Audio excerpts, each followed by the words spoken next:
WhatsApp বন্ধুরা, আমি পার্থ আর তোমাদের জন্য আমার চ্যানেলে স্বাগত। তো এখন আমি দোকানে চলে এসেছি। দোকানে এসে সর্বদা এখানে বিরিয়ানি বসিয়ে দিয়েছি।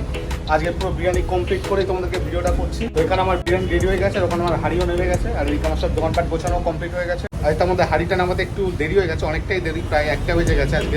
আর আজকালে কিন্তু হাঁড়ি নামানোর সাথে সাথেই কাস্টমার চলে এসছে, কারণ আজ লেট করে হাঁড়িটা নেবে, যে জন্য কাস্টমার ওয়েট করছিল। হাঁড়ি নামেছি, তাদের বিরিয়ানি দিয়ে দিয়েছে।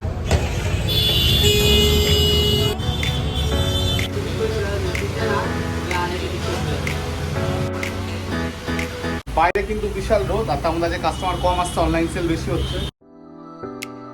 এই মাত্র এখন একটা অর্ডার এসছে, 2টো এগ বিরিয়ানি আর 2টো এক্সট্রা এগ। তো এখন বাজে প্রায় 2টো বাজতে গেছে। কাস্টমার বসে খাওয়া কাস্টমার খুব কমই আছে, দেখা যাক কি হয়। বিরিয়ানি কিন্তু আমার শেষ হয়ে গেছে, আর ওদিকে আর একটা আমি বসিয়ে দিয়েছি। ওই হাইটা হোক, আর এদিকে কাস্টমার অনেক ফিরে গেছে। বিকেল টাইমটা আমাদের 4টা থেকে 5টা দোকান বন্ধই থাকে, তার ওইখানটা থেকে অনেক কাস্টমার ফিরে গেছি। তা আমি এখন আরেকটারই বসাচ্ছি।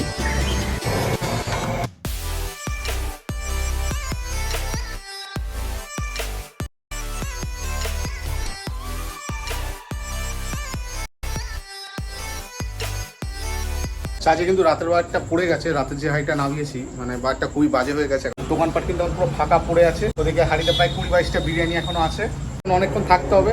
তো খিদে লাগছে, তার জন্য পকোড়া করে নিচ্ছি। আর পকোড়া রেসিপিটা আমার নেক্সট ভিডিওতে আসছে। আর ওদিকে কিন্তু ধোয়াধুয়ি শুরু করে দিয়েছে, ম্যারিনেশন। তো বিরিয়ানি কিন্তু আমার শেষ হয়ে গেছে, আর রাতের দিকে কয়েকজন বসে খেয়েছে, প্রায় 8 জন, আর 4-5টা পার্সেল নিয়েছে। তো 20টা মতো বিরিয়ানি ছিল, সব বেরিয়ে গেছে। এখন আমি দোকানপাট সব গোছাবো। এদিকে আমাদের সব ধোয়াধুয়ি কমপ্লিট হয়ে গেছে, শুধু সব ভেতরে ঢুকাবো। এখন আমি সব গুছিয়ে নিয়েছি, এবার বেরিয়ে যাবো দোকান দিয়ে। আর যারা এখনো রেইজে আসেনি, রেইজে এসে বিরিয়ানি টেস্ট করে। ভিডিওটা যদি ভালো লাগে তা তোমার ভাই চ্যানেলকে সাবস্ক্রাইব করো, আর রেইজে এসে অবশ্যই বিরিয়ানি খেয়ে যাও।